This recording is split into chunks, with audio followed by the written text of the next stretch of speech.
Hello students, I am Saloni Sadda, Faculty of English from Resonance. Today we will continue with pronoun and we'll discuss the module exercises of pronoun along with ask yourself exercises. So please open your chapter pronoun, page number 14th. Ask yourself exercises are given. Let's have a look. Question number 1.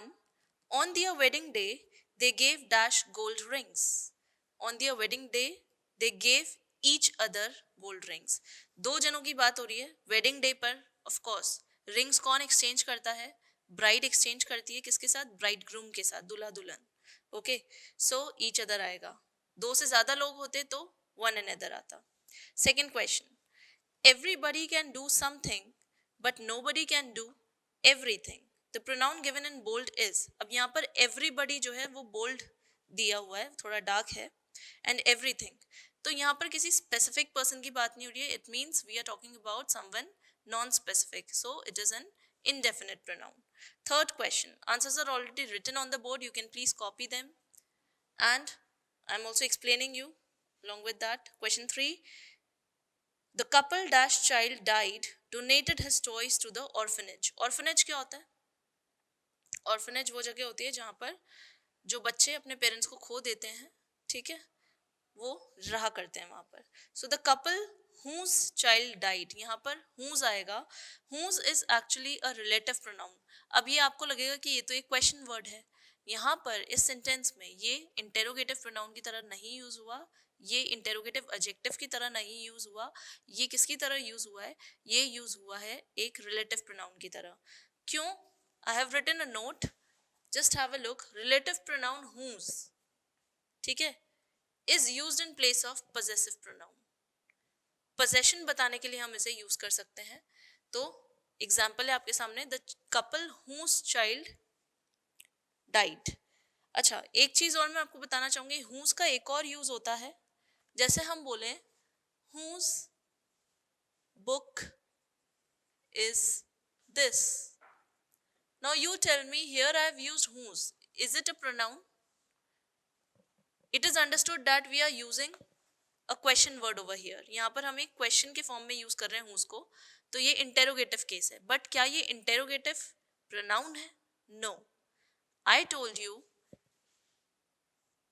if such words, question words, are followed by a noun, then they are interrogative adjective. ये है तो interrogative, लेकिन क्या है? Interrogative adjective है, noun नहीं है. ठीक है, क्योंकि noun तो क्या है? सॉरी, pronoun नहीं है क्योंकि इसके आगे एक noun आ रहा है. Okay, so remember the difference. Next thing, question number 4. My brother and I went to the shop and bumped into dash uncle. अब my brother and I, there are two persons over here, two nouns, and they are connected using and. ठीक है, इसलिए हम यहाँ पर दो जने हैं तो हमारा आंसर हो जाएगा आर. ठीक है, the second option is his, जो कि सिंगुलर प्रोनाउन है, बट दो लोगों की बात हो रही है तो प्लूरल प्रोनाउन आएगा आर. हम हमारे ही ब्रदर्स की बात कर रहे हैं. ठीक है,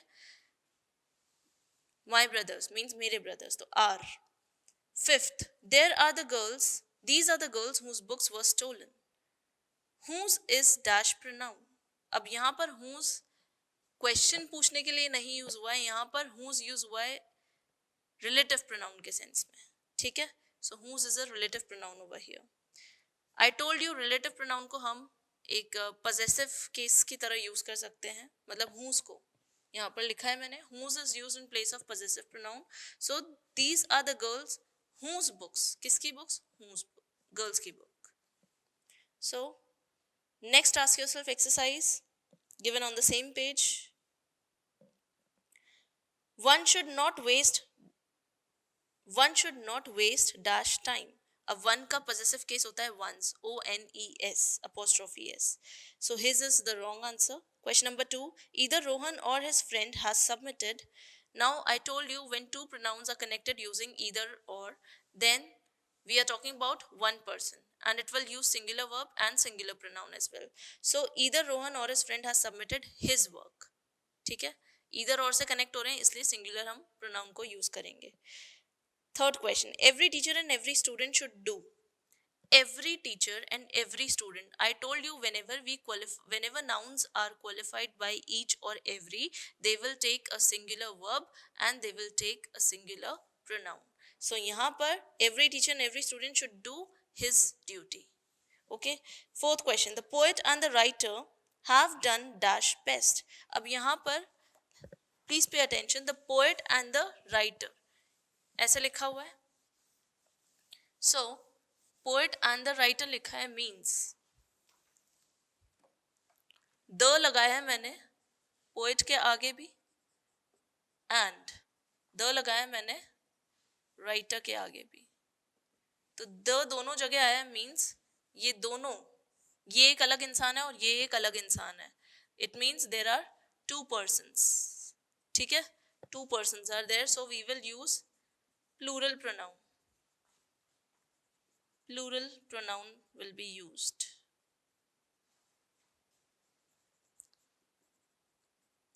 क्योंकि द दोनों के आगे आया है. अगर मैं यहां से द हटा दूं तो फिर ये प्लूरल प्रोनाउन नहीं लेगा, फिर ये एक ही इंसान होगा, द पोएट एंड राइटर. ठीक है, तो द लगते ही ये अलग अलग हो गए. So the answer is the poet and the writer have done their best. Their will come. Fifth, it is dash who are responsible for the decision to downsize. अब यहाँ पर वही रूल अप्लाई हो रहा है जब भी it के बाद कोई भी, whenever we are using a pronoun after any form of verb be, then it will be used in subjective case. So यहाँ पर is use हुआ है जो कि एक be का फॉर्म है, verb be का फॉर्म है, तो हम इसमें subjective case we अप्लाई करेंगे. Correct answer is we. So this completes your ask yourself exercise. So let's proceed further and come on to the multiple choice questions of exercise 1 given on page number 16. Question number 1, we have to choose the correct option. Let's contact one another once we have made some progress. Pronoun given in bold is of what kind? अब one another यहाँ पर bold हो रहा है, थोड़ा highlighted है. कौन सा pronoun होता है one another? It is a reciprocal pronoun. Correct option is C. Question number 2, indefinite pronoun in sentence, someone called the firefighters when the house was on fire. अब यहाँ पर indefinite pronoun की बात हो रही है, हमें identify करना है. So the correct answer is option A, someone. Someone यहाँ पर unknown है, non-definite है. So indefinite pronoun someone होगा. Question 3, she wants to exchange this for that and these for those. अब ये सारे वर्ड्स जो हैं ये पॉइंट आउट कर रहे हैं किसी चीज को. So these are demonstrative pronouns. Okay. Question number 4, if I were him. Now in question number 4, 5 and 6 we have to identify that part of the sentence which contains an error. So in question number 4 it is written, in question 4 of exercise 1 it is written, it if I were him. If I were him. So this him is wrong. It should be if I were he. Okay, it should be this. Because we have used were, which is form of be. Form of be. And after form of be, we use subjective case. This is the rule I've taught. Then in question number 5th, so in question 4th, error is in part A. Error is in part A. Okay, next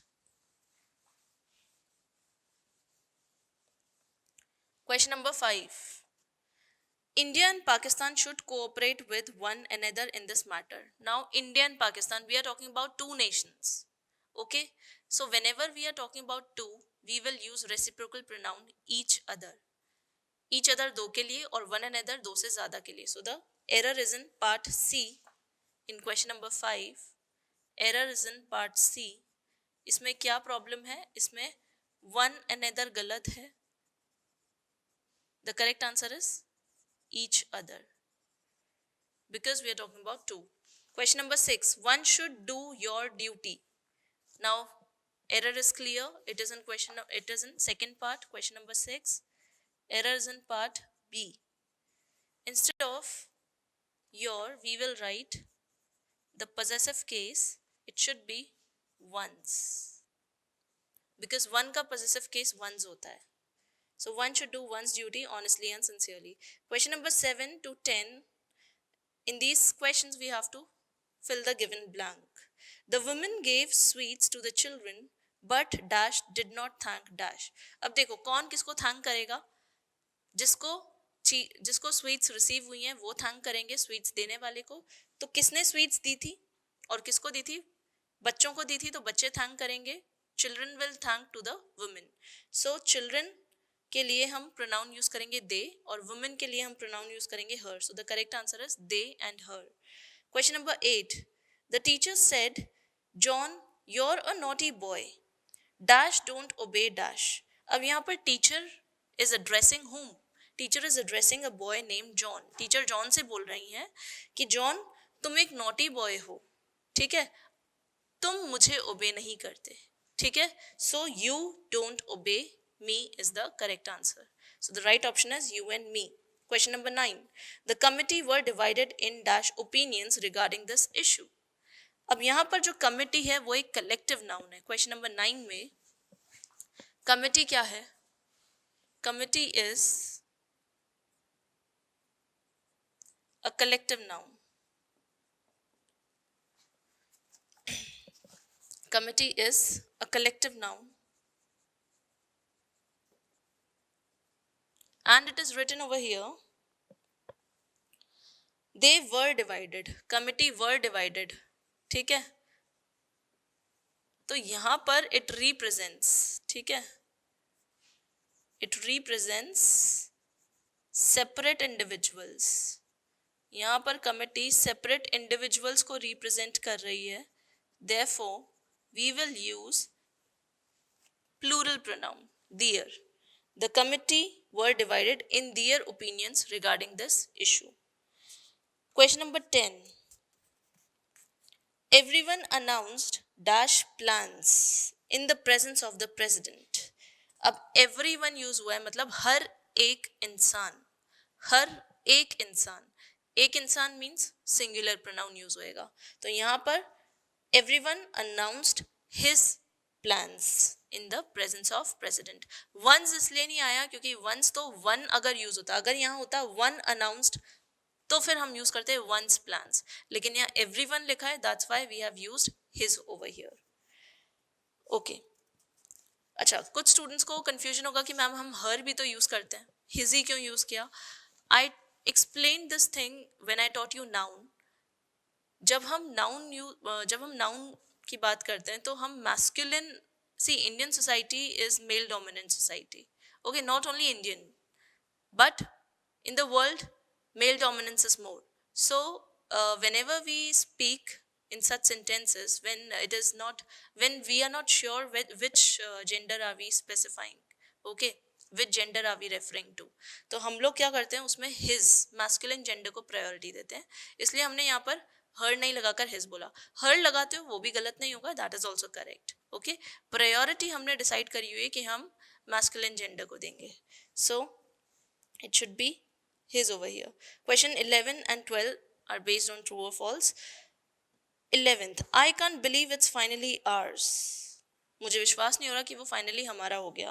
the pronoun hers is a personal pronoun? No, hers is a possessive case. Meaning क्या निकल रहा है hours का? मुझे believe नहीं हो रहा कि वो हमारा हो गया फाइनली. हमारा हो गया मीन्स पोजेशन, ओनरशिप आ गई. So this is a possessive pronoun. So question number 11 is false. Question 12, it is her who should be terminated. अब यहाँ पर देखते ही स्टार्टिंग में ही हमें एरर पता चल गई है. क्वेश्चन 12 फॉल्स है. स्टार्टिंग में ही एरर है, इट इज हर लिखा हुआ है. हमने यहाँ पर पढ़ा था जब भी इट इज लिखा हुआ है तो ये देखो it is a form of verb be and it should be followed by a subjective case. So यहाँ पर हर जो है वो गलत है क्योंकि हर तो सब्जेक्टिव केस ही नहीं होता. ठीक है, क्या होगा? हर की जगह यहाँ पर आएगा शी. ठीक है, it is she should be the answer. So again question 12 stands false. Exercise number 2, Multiple choice questions. Question number 1, she has not completed the task herself is the right answer.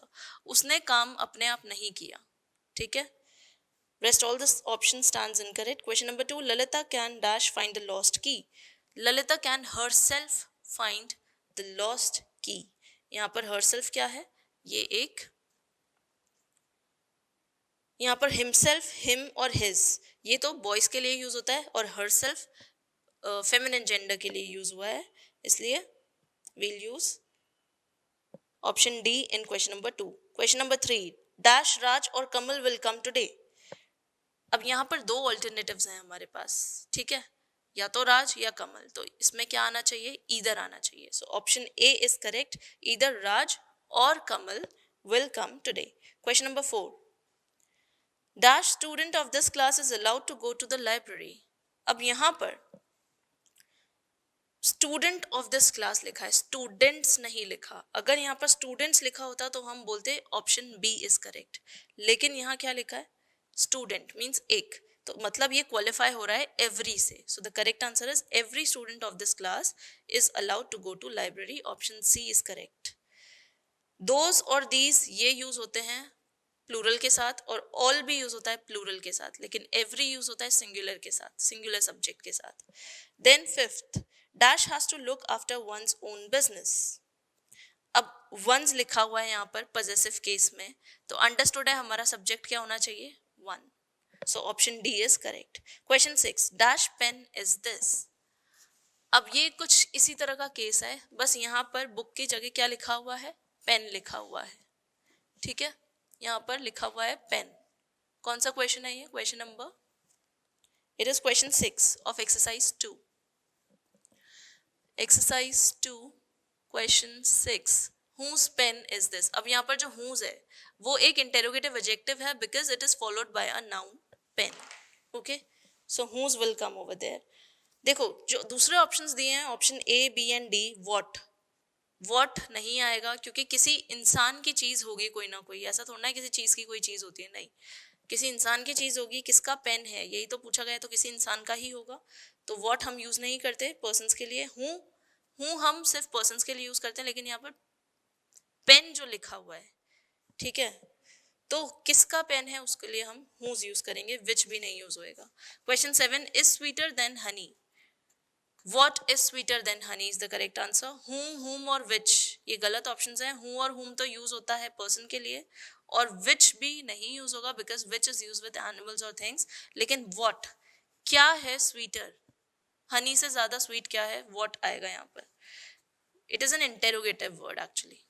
Question number 8, there were 4 problems dash had to be tackled. अब 4 problems थी जिनको tackle करा जाना था, ठीक है, तो यहाँ पर आएगा that had to be tackled because first option who it is use for persons. What भी नहीं आएगा यहाँ पर क्योंकि हम पूछ नहीं रहे हैं, सवाल नहीं पूछ रहे हैं. दैट हम यहाँ पर एक तरह से there were 4 problems that had to be tackled relate कर रहे हैं प्रॉब्लम्स को, तो एक रिलेटिव फॉर्म की तरह यूज हो रहा है डैट यहाँ पर. whom भी नहीं आएगा क्योंकि वो पर्सन्स के लिए यूज होता है. Question number 9 to 12 are subjective questions. We have to identify the pronoun used in the sentence and we have to also tell the category of pronoun. My brother Mike, who lives in Florida. अब यहाँ पर my brother Mike, who lives in Florida, who क्या है यहाँ पर एक relative pronoun है and it is relating to whom? It is relating to Mike. तो यहाँ पर Mike क्या है? Antecedent. So who is relative pronoun in question 9. Then in question 10, solutions are already given in your module. So just understand these. Question 10, he wrote himself a note so that he wouldn't forget. अब यहाँ पर he क्या है? He एक personal pronoun है. Himself is a reflexive pronoun. ठीक है? How it is a reflexive pronoun here? See, here himself, उसने खुद को एक नोट लिखा, ठीक है, खुद को लिखा मतलब he wrote himself, वही काम करने वाला और वही रिसीव करने वाला, तो यहाँ पर ये रिफ्लेक्सिव केस हो गया. Question 11, in the 12 years since he resigned in defeat and disgrace, he has been carefully plotting his return to power. यहाँ पर he जो है वो personal pronoun है. Question 11th में he resigned personal pronoun and यहाँ next line में लिखा है his return to power. His return, his हो गया यहाँ पर possessive case. किसका लौटना? उसका लौटना, ठीक है, possessive. Question 12. I cannot study this guy's vocabulary words anymore. यहाँ पर हम पॉइंट आउट कर रहे हैं इस लड़के को, मैं नहीं पढ़ सकती इस लड़के की वोकेबलरी को, और ठीक है, ये जो वोकेबलरी वर्ड्स यूज कर रहे हैं मैं इसे और नहीं पढ़ सकती, किसको नहीं पढ़ सकती, इस लड़के की वोकेबलरी को. सो this is a demonstrative pronoun in question number 12. Then question 13 to 16 is based on rectifying. We have to correct the sentences given. Question number 13. Ambition is one of the most dangerous things in life. अब ambition की बात हो रही है तो इसको replace कौन सा प्रोनाउन करेगा. एम्बिशन कोई पर्सन नहीं है, इसलिए हम इसके लिए कोई पर्सनल प्रोनाउन नहीं यूज कर सकते. मतलब इसलिए इसके लिए हम ही शी नहीं यूज करेंगे, बल्कि क्या यूज करेंगे, इट. इट एक ऐसा पर्सनल प्रोनाउन है जो कि थिंग्स के लिए यूज होता है. तो एम्बिशन है, उसके लिए हम इट यूज करेंगे. तो they can even force a man to become evil की जगह आएगा it can force a man. Question number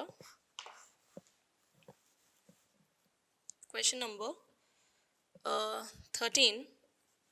We will use, instead of they, we will use it. Question number 14. Either Samuel or his friends will have to bring his car tomorrow. यहाँ पर दो alternatives हैं, या तो Samuel या फिर उसके दोस्त. अब या तो Samuel या उसके दोस्त क्या है, सिंगुलर या प्लूरल, प्लूरल. तो एक रूल है सब्जेक्ट वर्ब अग्रीमेंट का, जब भी ईदर और को हम यूज करते हुए दो सब्जेक्ट्स को कनेक्ट करते हैं, ईदर Samuel और his friends,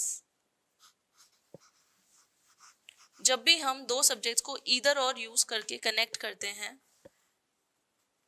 ठीक है, और जो भी हम वर्ब लगाएंगे उसके साथ,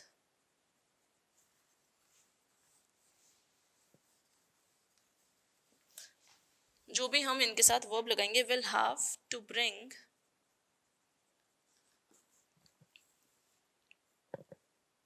हिज कार, ओके, टुमारो. ये सेंटेंस लिखा है. यहां पर हमारा नाउन 1 है सैम्यूल और नाउन 2 है हिज फ्रेंड्स, ठीक है, और ये कनेक्ट हो रहे हैं ईदर और के साथ में. इनके साथ में जब भी हम वर्ब लगाते हैं या प्रोनाउन लगाते हैं तो हम ये देखेंगे कि हमारा नियरेस्ट नाउन सिंगुलर था या प्लूरल था. तो यहाँ पर हिज गलत है, इसकी जगह क्या आएगा, दियर car. Either Samuel or his friends will have to bring their car tomorrow. Sorry. So question number 15.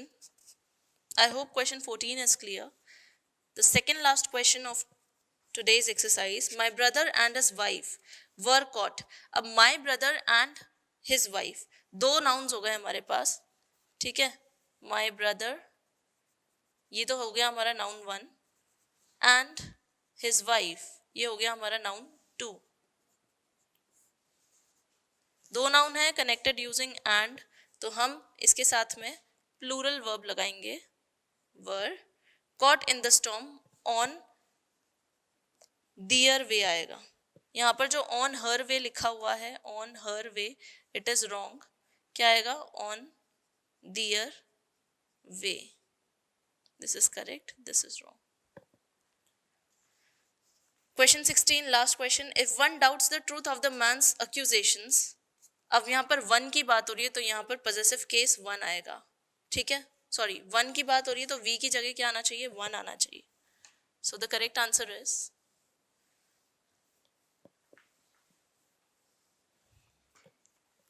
Question 16. यहाँ जो लिखा है if one doubts the truth of one's, ये जो लिखा हुआ है पूरा सेंटेंस, यहाँ पर वी कैन जो लिखा है, we can, this is wrong. इसकी जगह क्या आना चाहिए, इसकी जगह आना चाहिए one can. One is correct. और आगे the rest of the sentence.